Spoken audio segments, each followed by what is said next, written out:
Canal 9 Bio Bio Televisión presenta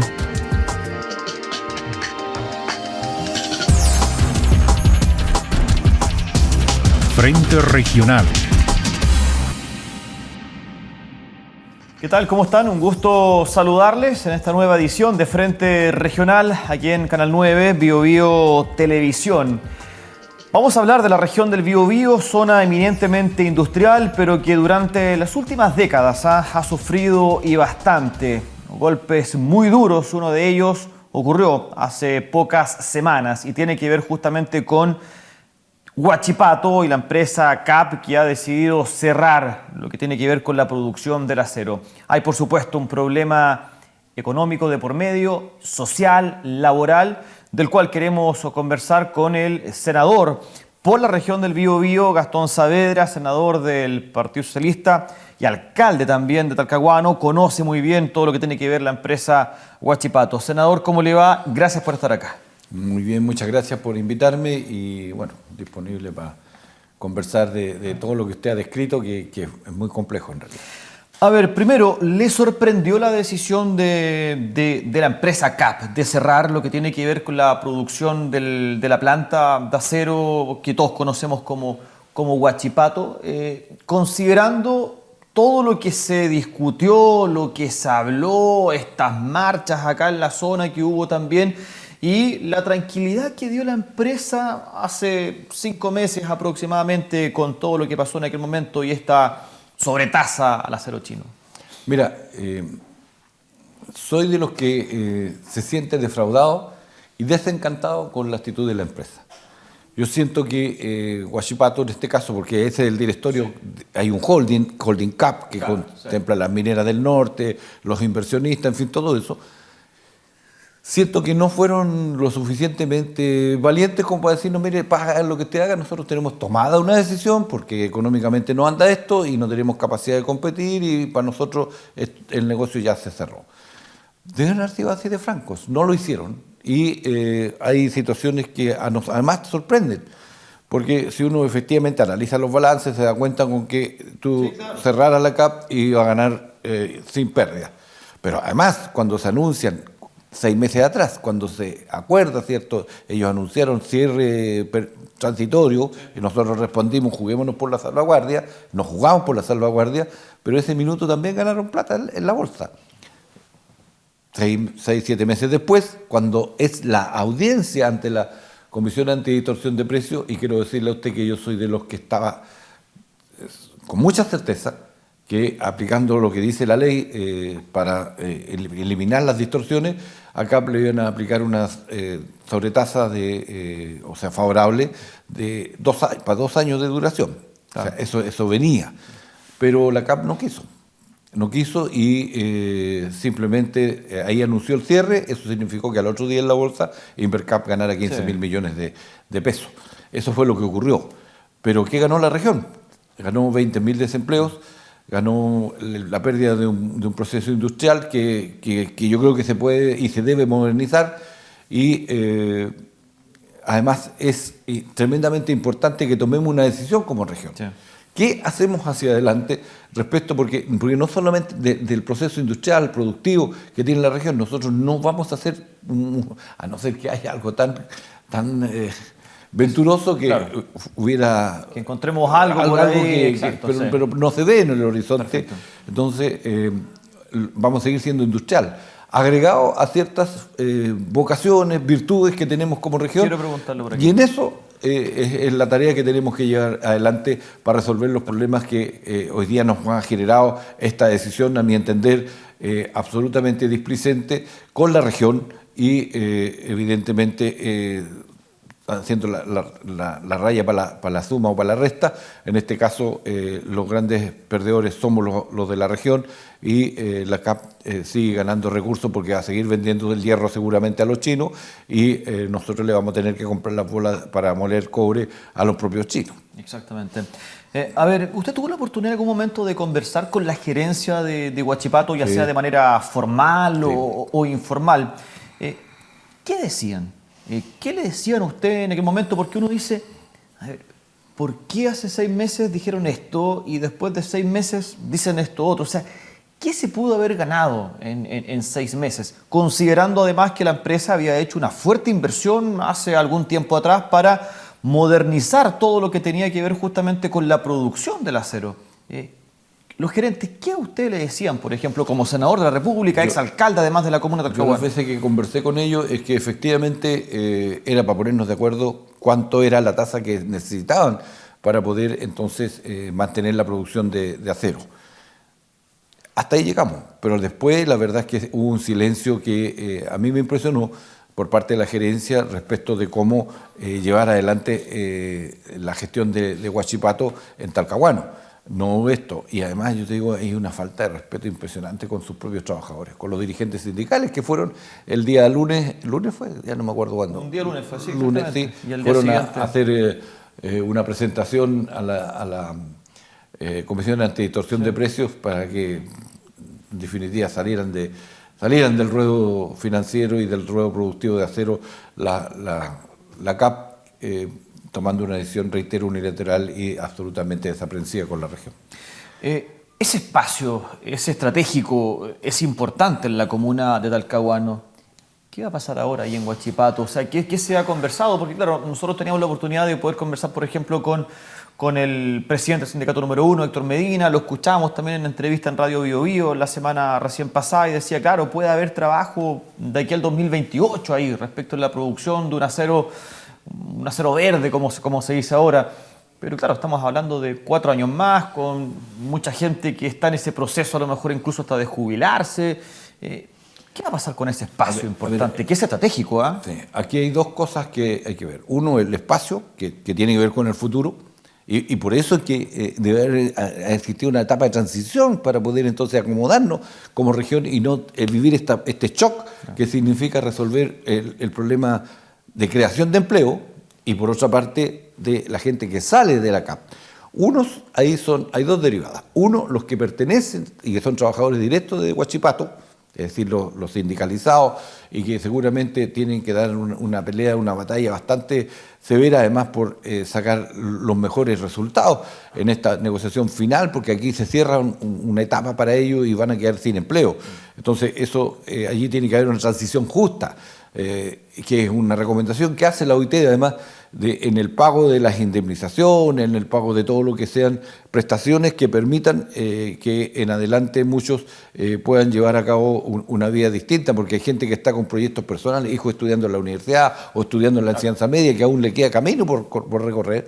Entonces allí hay una situación que a mí me gustaría una responsabilidad empresarial en esto, porque no puede ser tan desaprensivo, voy a cerrar la empresa, chao, hasta luego, bueno, regresa como quiera. La empresa ha manifestado que va a pagar lo que corresponde y más incluso, así dijeron los gerentes. Tendríamos que verlo. Por ejemplo, si es posible un puente de jubilación para aquellos que le faltan 3 o 2 años para jubilar, porque una persona a los 63 años, ¿usted cree que va a encontrar? Muy complejo. No va a entrar a trabajar, va a ser muy difícil. Entonces, a eso me estoy refiriendo, que haya ese tipo de situación. Entiendo que hay una negociación colectiva pendiente, que los trabajadores la bajaron justamente para ayudar a que su fuente de trabajo pudiera resolverse de mejor forma. Entonces, esa es una derivada. Dentro de eso mismo hay una segunda derivada de aquellos trabajadores que pertenecen a las empresas prestadoras de servicio, pequeñas y medianas empresas que están adentro de la CAP y que son muchísimos. Son los otros 18.000 que completan los 20.000. Que habitualmente uno habla, las contratistas también. Los contratistas ahí, o los tercerizados, como quiera verlo. Pero esa gente, esos trabajadores no tienen protección social.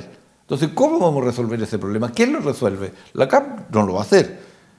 Entonces, todos van a mirar para el Estado. ¿Cómo resolvemos eso? Y allí es donde tenemos los problemas, entonces, de por qué esas empresas pudieran perfectamente, a lo mejor, en otro nicho de la producción, incorporarse y abrir fuente de trabajo. Pero eso está difícil. Entonces, ahí usted tiene que eslabonarlo con lo que usted me pregunta, los terrenos, que yo sé que son de largo plazo, son estratégicos. Bueno, hay parte de los terrenos que los que somos talcahuanos lo hemos visto. Yo nunca he visto una cosa distinta en el lado norte de Huachipato, el que colinda con el muelle NAP, que está ahí, y al frente de eso hicieron todo un desarrollo logístico dedicado al frío, a a todo lo que significan contenedores y plataformas de acopio de carga que viene del sur o fruta que se va a exportar, pero por sobre todas las cosas refrigeración en esto, ¿ya? Y se sigue construyendo. Bueno, yo creo que esa parte debiera transformarse definitivamente en una gran plataforma que está ligada al puerto San Vicente en este caso, ¿ya? Porque está a ¿cuántos metros? Sí. 200 metros, 300 metros, o sea, el costo de transporte es nada, y esa parte perfectamente que es más rápida la inversión, o sea, si hubiera una inversión, si hubiera la fórmula de una relación comercial que la CAP pusiera los terrenos, otros podrán poner el desarrollo para allí seguir con ese proceso de consolidación de ese sector en el ámbito de la logística, sería interesante. Eso creo que pudiera pasar allí perfectamente lo que usted me está preguntando. Además está el muelle de Cap, o sea, es toda una zona logístico-portuaria que usted la puede explotar perfectamente en ese lado. Y sin temores, porque nunca se ha ocupado además esos terrenos, eso siempre ha estado baldío, si usted hace memoria histórica, están ahí. Entonces ahí tiene una fuente de trabajo. Y lo otro es que en la región tenemos que de una vez por todas ponernos de acuerdo. Van 24 años del siglo XXI. Lo de la CAP fue tomado en el siglo XX, por allá por el año 36, en donde el gobierno de Chile en ese tiempo de don Pedro Ireceta dijo, ¿sabe qué? Vamos a crear la Corfo y el país va a sustituir las importaciones y vamos a producir nosotros. Ahí nace la CAP, nace los textiles, hay toda una industrialización de esta región precisamente, sí, claro. Pero del siglo XX, con las energías del siglo XX. Hoy día es distinto, hoy día tenemos una gran producción de energía verde, hoy día tenemos el sistema portuario, por tanto va a estar orientado hacia las exportaciones. Bueno, agreguemos entonces la industrialización de todo lo que son nuestras virtudes que antes les mencionaba. ¿En dónde? En el sector forestal, en el sector pesquero y en el acero. Pero ¿cómo competir? ¿Cómo competir? Porque claro, yo lo decía, una región eminentemente industrial, y uno le preguntaba a alguien, uno que es acá de la zona, decía, tu región, industrial. Pero claro, empezamos a mirar para atrás, lo textil, lamentablemente ya desapareció. Exactamente. Las empresas de zapatos, por ejemplo, que también eran parte importante. Exactamente. Y ahora tenemos lo del acero. ¿Qué es importante? Esta empresa Huachipato, claro, invirtió fuertemente para tener buenos estándares de producción. Lo hizo. Pero a pesar de aquello, no pudo competir. ¿Cómo competir, por ejemplo, con las empresas chinas? ¿Cómo hacerlo? O con las latinoamericanas. También, por supuesto, pero ¿cómo competir? Mire, lo que pasa es lo siguiente, que creo que hay que descubrir cuál es el nicho en que lo que están produciendo no están llegando con el acero que se requiere. Yo decía hace unos días atrás, me preguntaban, bueno, ¿vamos a seguir haciendo puentes? Sí, pues, hagamos acero para ese tipo de construcción. ¿Vamos a seguir haciendo automóviles o vamos a seguir teniendo automóviles? Sí, vamos a seguir teniendo automóviles. Bueno, ubiquémonos en esos nichos, produzcamos esto. Usted sabe que, por ejemplo, la CAP no era capaz de resolver un problema básico. Cuando ASMAR hace el desarrollo que ahí hay otro programa de construcción naval continua que se está ejecutando en la ingeniería, ¿ya? No podían hacer las planchas en CAP porque la laminadora no daba con esto. Bueno, ese plan continuo de construcción naval va a requerir de más acero. Bueno, entonces usted tiene que ir elaborándolo con lo que va a producir y al mismo tiempo el gran desafío es, cuando uno habla de la sustentabilidad, antes me escribía con un querido amigo en donde pareciera ser que le da urticaria cuando uno menciona el adjetivo sustentable. No, lo sustentable es la relación que uno tiene con el medio para poder mantener en el tiempo, claro, sin que el medio se desaparezca, pero al mismo tiempo sin que la vida de los que vivimos en el medio también pase a ser paupérrima, como es el caso Huachipato. Entonces, hay que lograr ese equilibrio y es necesario entonces que se complementen los proyectos, producir acero pero con energía verde. Y ahí entonces surge el hidrógeno verde y agregar además la inteligencia a este nuevo proceso de reindustrialización de la región del Biobío.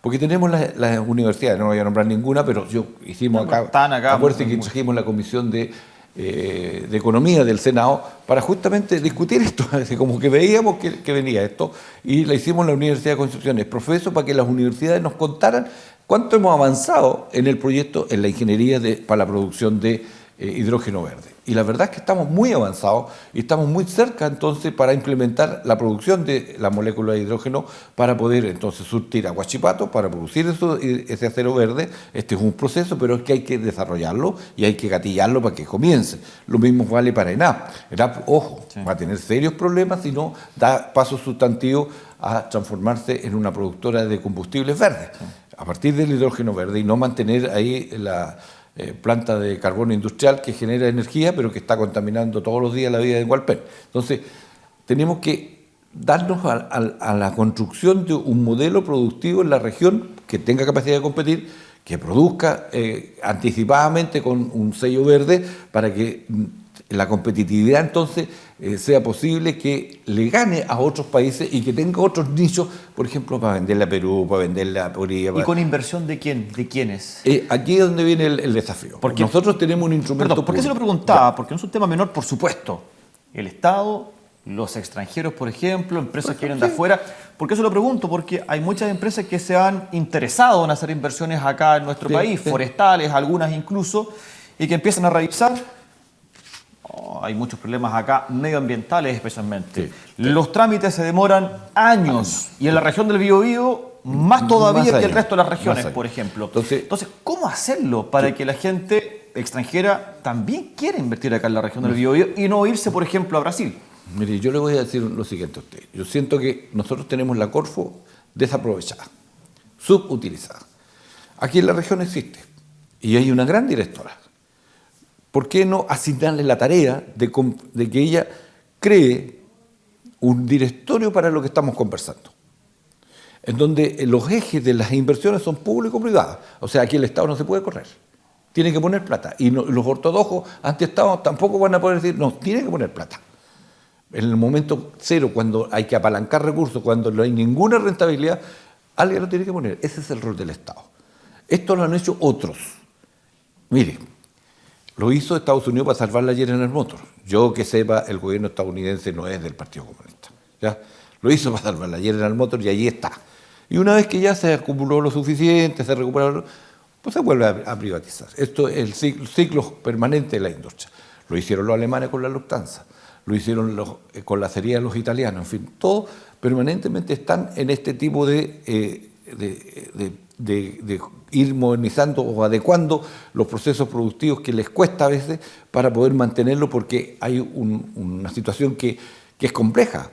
Porque cuando hay 20.000 desempleos de una, directo, sí, claro, el único que asume la responsabilidad social es el Estado, el privado, nada. Entonces, aquí hay que entender que tenemos que de una vez por todas también cambiar la aguja de nuestros debates, de nuestras discusiones, y es público-privado el diseño, y habrá un directorio de desarrollo productivo para la región del Biobío con sello verde sustentable para que entonces, en el acero, en el ámbito forestal, y ahí me quiero detener un minuto. Mire, lo voy a proponer directamente, pirando la cámara, como dijo el presidente Lago, que hay que abrir el debate para reforestar, replantear y replantar todos los terrenos que fueron quemados, o fueron parte de incendios, en donde los bosques se quemaron, en donde llevó finalmente a la quiebra de todo lo que son los aserraderos industriales. Si usted no tiene el fomento para nuevamente volver a partir con plantaciones, tanto pinos eucalipto, pero con un alto porcentaje, además de madera de bosque nativo, usted va a dejar de ser una región forestal. ¿Y eso a pesar de lo que dicen, por ejemplo, diferentes alcaldes o alcaldesas de la zona? Que no sé lo que están diciendo, pero me interesaría que fueran por este camino más bien, porque creo que si no vamos a tener tasas de desempleo altísimas en esos lugares. ¿Ya? Y eso va a pasar. Entonces, si usted no hace este esfuerzo por reponer la industria forestal para que haya aserraderos, para que tengamos casas industriales, para que haya construcción de edificios de madera, usted entonces créame, no va a salir del paso, va a mantener una situación de mucha postración y de mucho desencanto en sus territorios. A ver, ya lo decíamos, respecto de esta inversión que se podría hacer, ¿verdad?, con empresas como la de Huachipato desde el Estado. ¿El gobierno aquí está dispuesto? Aquí no hablo del Estado todavía, porque el gobierno actual ha tenido varias reuniones y buenas reuniones con el sindicato, tanto esta jornada, la semana pasada también vino el ministro Grau, está también muy pendiente de esto la ministra de Trabajo, en fin. ¿Qué interés hay del gobierno respecto a lo que está pasando en Huachipato, al margen de lo que tiene que ver justamente con el apoyo a la gente que va a quedar sin trabajo? ¿Hay interés, por ejemplo, de pensar de aquí a un par de años y decir, podríamos hacernos cargo de esto? Mire, yo mañana tengo una reunión con el ministro y lo he escuchado a él y he visto su preocupación por justamente lo que usted me está preguntando. Segundo, antes que se diera la salvaguardia, yo me recuerdo haber estado en La Moneda en una reunión con el presidente, que se lo planteamos. La respuesta fue el presidente, la región no va a quedar sola. ¿Ya? Eso ha sido una permanente preocupación del gobierno. Y, por lo tanto, hay que entender que es posible ejecutar esto que estamos conversando, a partir de, sí, tomar decisiones políticas. Ahora, ojo, la Constitución Política, en su artículo 19, numeral 21, sí permite, a partir de un proyecto, la creación de empresas público-privadas, siempre y cuando haya un consenso político para respaldar esto, porque el gobierno tiene minoría en el Congreso. Entonces también un llamado a las fuerzas políticas, sobre todo de la región del Biobío, a jugarnos por esto. Más allá de lo que cada uno esté pensando, de cada una de las identidades que son todas legítimas y válidas. Pero hoy día hay una crisis que demanda grandeza, generosidad y compromiso con la región. Eso a pesar de que esta empresa, Huachipato, generaba pérdidas prácticamente de $1 millón diarias. O sea, el Estado podría ser parte de este negocio considerando esa pérdida diaria que había en Huachipato. ¿Cómo enfrentarlo? ¿Es posible? ¿Tiene espaldas para eso? Pero es que ya no estaríamos haciendo el acero o la cantidad de acero que estábamos produciendo. Y que además hay otro detalle. La CAP, por ejemplo, pagaba $5 por cada tonelada de dióxido de carbono que producía. Bueno, si vamos a ir a producir acero verde, eso desaparece una serie de cosas que la hace más rentable. O sea, no es que vamos a estar dispuestos a ir a poner plata para perder, sino que vamos a ir a poner plata para crear una nueva empresa. Esto es una nueva empresa, un nuevo capítulo que se abre respecto a la producción de acero verde en el país. No es en la misma empresa, no es con las mismas características que se crea. ¿Ya? Y esto, le reitero, dentro de un gran plan de reindustrialización de la región, que es el camino que tenemos que tomar, a mi entender. En la región, en las otras regiones, ¿qué se conversa, por ejemplo, en el Parlamento de lo que está pasando en nuestro país? Y no lo digo solamente por este gobierno, sino que lo digo durante el último tiempo y lo que ha pasado con algunas empresas en el norte, también lo que está pasando en Calama, por ejemplo. En fin, ¿qué se conversa en el Parlamento respecto de hacia dónde debiéramos apuntar, no solamente como Biobío, sino como país, con cada una de sus regiones que son, por supuesto, diferentes? Bueno, ¿cómo hacer frente a esto? La disposición nuestra a lo que usted entre líneas me mencionaba, o sea, cómo superamos todo lo que son hoy día las dificultades para tramitar las inversiones, cómo nos abrimos, cómo somos efectivamente pro inversión. Y eso ha sido un esfuerzo del ministro Marcel, fundamentalmente por ordenar esto y por sacar adelante. Es una primera tarea. O sea, sin inversión, créame que no hay ninguna de estas ideas que estamos conversando. Para eso se necesita, para eso usted entonces tiene que ser atractivo como país y superar todas estas críticas que no dicen, oiga, se demoran 15 meses, 20 meses, años. No sirve eso. Lo segundo es este otro acuerdo que se hizo en el Senado de la República para poder entonces ya de una vez por todas la ley de cumplimiento tributario y a zanjar entonces y darle estabilidad en ese ámbito para que no se diga, oye, que me van a seguir cobrando impuestos y me van a subir los impuestos. No, sino que hemos hecho un acuerdo, sí, para poder resolver los problemas que hoy día tenemos de recaudación, pero cumpliendo la ley, o sea, hacer una ley para cumplir la ley. Que ya es bastante irrisorio, pero bueno, se llegó a ese acuerdo y por tanto creo que eso genera un ambiente más estable en el ámbito de las finanzas y de la inversión. Eso atrae, debiera atraer. Y continuar con un proceso de, además de ir generando consensos políticos. Cuando se crea este acuerdo por el litio entre Codelco y Sokimich, nosotros los socialistas concurrimos a ese acuerdo. Creo que eso es una muestra más clara, porque nosotros podíamos haber dicho por razones éticas y morales, de haber dicho, no vamos a eso. Pero para nosotros primero estaba el país, primero está la creación de empleo, el crecimiento, el desarrollo del país, y por eso que concurrimos. Y hemos dado un ejemplo claro y seguiremos en ese camino porque entendemos que tenemos un compromiso con Chile. Y eso es para nosotros primero. Perfecto. Bien, conversamos con el senador Gastón Saavedra respecto de esta situación, el presente y especialmente el futuro de la región del Biobío tras este anuncio de la empresa Huachipato de cerrar su producción de acero acá en la región del Biobío. Hacemos un breve alto, no se vaya, seguimos acá en Frente Regional.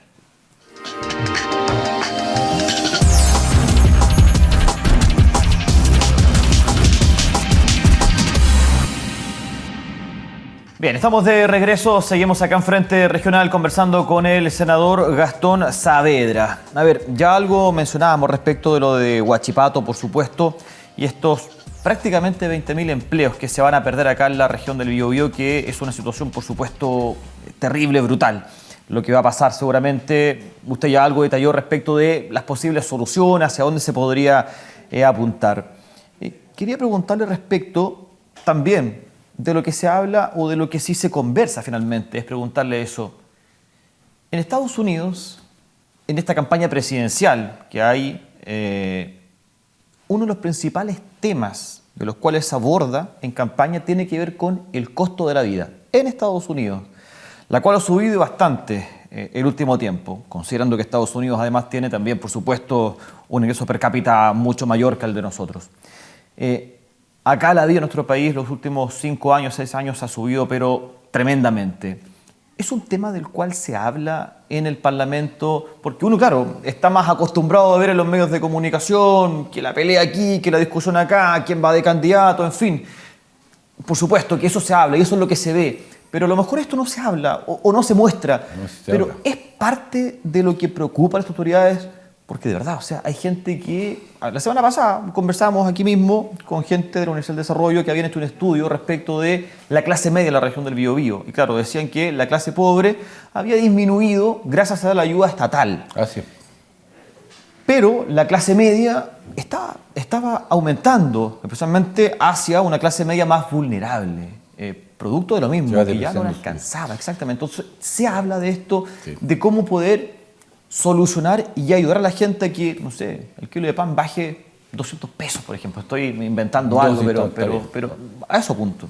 Mire, se habla y es nuestra preocupación. Primero, evidentemente, la preocupación principal es contener el crecimiento de la pobreza. ¿Ya? Y para eso se toman medidas. ¿Ya? Si usted se da cuenta, hubo un subsidio, a pesar de todas las cosas que se dijeron, a la electricidad. Y eso también va a la clase media. La clase media, la parte más baja de la clase media, pero va direccionada a eso y a los más pobres, a los más vulnerables. El bolsillo electrónico, que también tiene dos componentes, que ayuda, ¿cierto?, también a los quintiles más bajos, pero al mismo tiempo ayuda a los negocios porque se tiene que ir a comprar, es solo para comprar en esos tipos, los negocios que están en el barrio. O sea, tiene dos componentes. Se resuelven también problemas de ayuda a la pequeña y mediana empresa para subsidiarla, así tal cual, para que alcance a cubrir el ingreso mínimo, que fueron 500.000 pesos. Y el debate que tenemos es que no haya un nuevo retiro de AFP, porque eso significa lo que usted justamente me está preguntando, porque ya hubo la experiencia de lo que significó el aumento de precios al consumidor. Es decir, la canasta subió exponencialmente respecto de los ingresos que fueron creciendo, pero más lentos.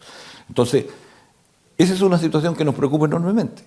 Si se abren las puertas a un nuevo retiro, la debacle va a venir. Entonces, por eso es una de las preocupaciones que tenemos para justamente no caer en eso.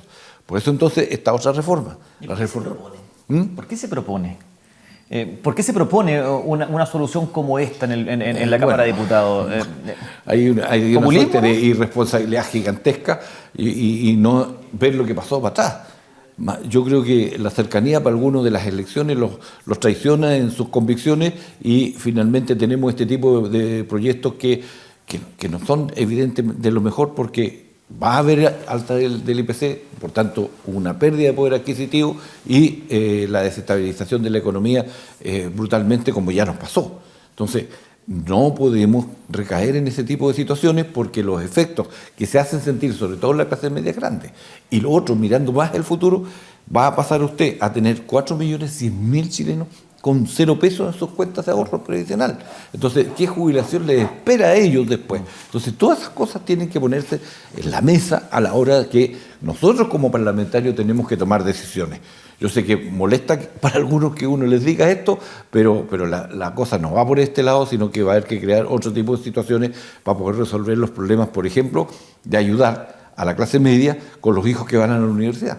Entonces va a haber que crear seguramente, modelar una fórmula que nos permita que haya una ayuda del sector público. Por eso es que es importante el acuerdo para el cumplimiento tributario, porque al Estado le va a permitir recaudar 1,5 puntos más o menos del PIB, es decir, unos 4.800 millones de dólares, y eso hay que destinarlo de muy buena forma, con mucha sabiduría, para ayudar a la clase media baja y a los sectores más vulnerables. Vamos a materia política. Usted ya algo decía, las próximas elecciones, algunos como que los nubla un poco y hace, tomar decisiones o proponer cosas que pueden ser más populistas para ganar algunos votos. ¿Cuál es el límite para que una persona pueda ser candidato a alcalde o alcaldesa o a diputado o a senador en el Partido Socialista? ¿Cuál es el límite? Bueno, el límite primero es que no, efectivamente, hemos hecho un esfuerzo gigante como partido para que no nos pasen los casos como los de San Ramón y otros que fueron los más connotados. El más connotado tal vez para nosotros. Creo que eso lo superamos y han ocurrido situaciones que nosotros no esperábamos que no pasaran, pero bueno, ocurrieron, pero estamos a la espera que efectivamente los tribunales zanjen eso y allí se va a aplicar el peso de la ley, nomás si es que así se recomienda. Porque nos pasaron otras también en donde hubo un apresuramiento en la toma de decisiones y después resulta que los tribunales dejaron sin ninguna responsabilidad a quienes estaban siendo sindicados de una situación de falta de probidad. Y nadie después dio la explicación tan profusa como antes que fueran sancionados o liberados por el Consejo de Defensa del Estado en este caso. Okay, claro, usted decía, ya sé para dónde apunta. Se lo preguntaba justamente por la situación del actual alcalde de Coronel, Boric Chamorro, que va por su tercer periodo como alcalde en el municipio de Coronel. Usted en entrevista en Radio Bio Bio, acá en uno de nuestros medios, decía que encontraba sospechoso que esta formalización fuera 2 semanas antes de las elecciones. Curioso. ¿Es una opinión o tiene algún fundamento para que...? No, mire, yo constato los hechos. Y los hechos que a mí me preocupa que se diga con tanta antelación que después, 15 días antes que se vote, usted va a ser formalizado. ¿Por qué no? En el minuto, no sé, al tiro, eso facto, la otra semana. Yo no estoy pidiendo que haya laissez-faire o que manga ancha, no, sino que efectivamente el principio de igualdad ante la ley, que se aplique lo que corresponde. Pero ¿por qué anunciarlo? Y no es curioso, si la verdad es eso. Y hay otras situaciones que se han vivido en el país y yo digo, cuando me preguntan por el caso de Recoleta, oye, no, si aquí no hay distingo para nadie y se tiene que cumplir tal cual. ¿Ya? Y si usted lo compara con lo que pasa con el, ¿cómo se llama? El señor que interviene en el Poder Judicial, también, Tejado está preso esperando porque él va a estar en la casa o en otra parte. No, tiene que, el mismo principio, la misma igualdad ante la ley. Eso es lo que yo reclamo, nada más. El resto no pretendo intervenir, no pretendo presionar, nada. Sino que las cosas se hagan como corresponde. Y a mi entender, en el caso Coronel, creo que hubo una excesiva dilación para formalizar, si así amerita la situación, cuando además se sabe que está usted formalizando a una persona que está en la política, no está en otra cosa. Y sabe usted, porque la ley ya sabía y conocía, más todavía porque es integrante del Poder Judicial, sabe que en octubre se va a votar. Y sabía además cuándo era la fecha cierre para la inscripción como alcalde. Entonces eso evidentemente a mí me llama la atención. Se lo preguntaba justamente porque, habitualmente uno escucha a las autoridades o a los parlamentarios decir que hay que respetar que las instituciones funcionen finalmente. Sí, por supuesto. Pero ¿usted no cree entonces que el Ministerio Público, en este caso, está politizado entonces? ¿No va por ahí el camino? ¿No va por ahí? Yo no sé si lo estarán, pero lo único que yo constato los hechos que igual lo duda. Me parecen curiosos, les reitero, cuando se sabe que hay una elección de por medio, que tiene plazos claros, categóricos, que son taxativos. Usted se inscribe en tal fecha y de ahí para adelante pasa a ser alcalde. ¿Por qué esperar justamente cuando usted sabía que se iban a inscribir ese día? No, y usted sabe que el 27 de octubre hay elecciones. 15 días antes te voy a formalizar. Es extraño. Pero igualmente ustedes apoyan esa candidatura, a pesar de lo que va a pasar esa formalización, Hoy día, al margen de que después salga libre de cualquier cosa. Hoy ¿cierto? día el alcalde está inscrito y es nuestro candidato. Es su candidato. ¿Cuál es la diferencia respecto de esta situación y lo que pasó hace algún tiempo con el alcalde de Chillán, Antonio Rivas, a quien se le suspendió su militancia en el Partido Socialista por una investigación en un caso llamado del Palo Blanco, donde era una investigación desformalizada por parte del Ministerio Público? Yo aquí no estoy defendiendo, por supuesto, a nadie. No estoy defendiendo a nadie. Pero claro, a él se le suspendió la militancia en el partido justamente porque él aparecía dentro de los documentos su nombre en aquel momento, en aquella investigación. Y después, bueno, él volvió y, bueno, incluso en algún momento en entrevista acá mismo en Frente Regional dijo: no sé si es que el partido merece que yo vuelva a estar militando en el partido, por lo que pasó.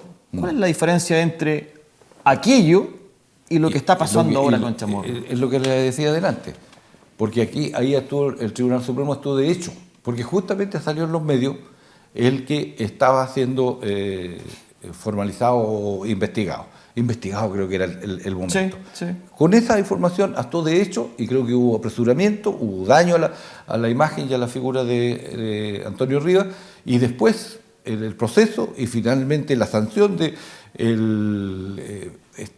Consejo de Defensa del Estado es que no hay culpabilidad. De hecho, el Ministerio Público cerró la investigación, no perseveró, más bien dicho. Cuenta, no había méritos como perseverar. Eso fue lo que pasó. Pero nadie dio la explicación, entonces eso me parece anómalo. Creo que es dañino actuar así. Porque ahora es mejor esperar, dice usted. Yo creo que hay que tener cierta cautela. A pesar de que después puede ganar la elección. Bueno, esos son los riesgos. Por eso es que yo pido que se actúe a tiempo. Las cosas hay que hacerlas bien. Si usted sabe que el día 10 de agosto el plazo cierre para las inscripciones de electoral, ¿por qué tengo que sancionarte el día 11? No, hazlo antes, porque tú sabes a quién estás formalizando. Que es un señor, que es alcalde, que es un señor que se va a tener que inscribir y que no tiene más plazo que eso. Entonces, que además hay un partido político que tiene que acatar las reglas del juego, entonces que tenga el margen para poder resolver como corresponde. ¿Ya? Eso es lo único que estamos pidiendo. No estamos pidiendo, oiga, ¿qué queremos? No, nada de eso, ni intervenir ni nada, sino que las cosas se hagan sabiendo que aquí usted está actuando ante una persona que tiene ciertos rigores y que tiene que cumplirlo. No es un tema entonces de conveniencia aquí, porque tiene muchas posibilidades. Principio de igualdad ante la ley, Okay. chao, eso es todo. Acá no hay privilegios, ni reclamo privilegios de esto. Nos queda poco tiempo. Yo sé que usted es cercano a ella. ¿A quién? A la expresidenta Michelle Bachelet. ¿Va o no de candidata a la presidencia de la República por tercera vez? A ver. Yo sé que probablemente a mí me gustaría, pero bueno, profundice un poco más en su respuesta, pero ¿va o no va? Mire, a ver, la presidenta, le decimos todo así, expresidenta, en estricto rigor ya, ella lo que refleja en las encuestas es el ejercicio de su liderazgo, es el conocimiento que tiene la población, es el valor que se tiene de su gestión pública. Eso es lo que reflejan las encuestas. Ya está en el margen de error. Y por eso tanta intranquilidad.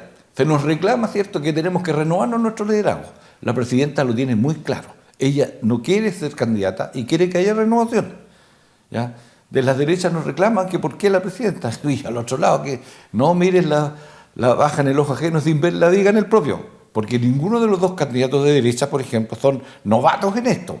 Hay intentos, reintentos, y han perdido siempre. Entonces, en la política creo que exige renovación a todas las partes, no solamente a nosotros. Y la presidenta lo tiene claro y ella ha hecho un esfuerzo que su liderazgo primero sirva para respaldar las candidaturas de quienes van a las opciones municipales y regionales. Empezó a aparecer ahora en algunos Por eso lo está haciendo. Pero segundo, por crear un ambiente de unidad en el sector, desde la centroizquierda, desde la DC hasta el PC, pasando por todos los partidos, para que haya un bloque político tal que tenga primero, a propósito de las discusiones que tanto alteran el ambiente, la democracia siempre como principio rector de gobernanza. Segundo, dentro de eso, el respeto a los derechos humanos. Tercero, la representación popular a través del voto popular. Y ese con un sistema de control electoral que nos garantice certezas y que no haya dudas. Creo que ella ha buscado la fórmula de unificar a todas las fuerzas políticas y eso lo ha hecho bien. Y por tanto permite que hoy día tengamos una alianza lo más amplia posible, que era bastante difícil construir, la construimos, que tengamos candidato único prácticamente en todas las partes, en donde no hubo acuerdo, hubo primarias muy tranquilas, muy serenas, bien llevadas, y que significó hoy día candidatos únicos, y creo que va a permitir que tengamos un set de candidatos que va a permitir generar un respaldo electoral muy consolidado que nos pueda garantizar la continuidad en el bando de la moneda. Pero hay un candidato, hay una líder, un líder, una lideresa. ¿Hay alguien ahí? Sí hay, pues. ¿Quién es, por ejemplo?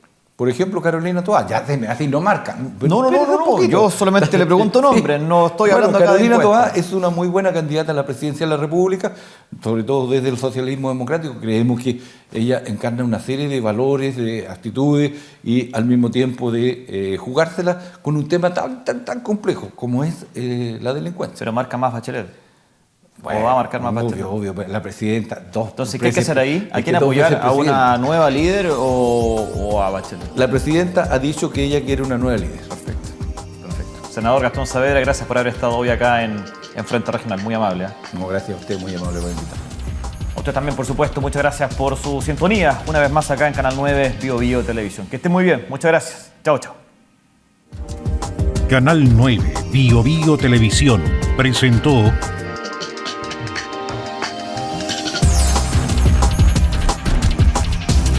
Frente Regional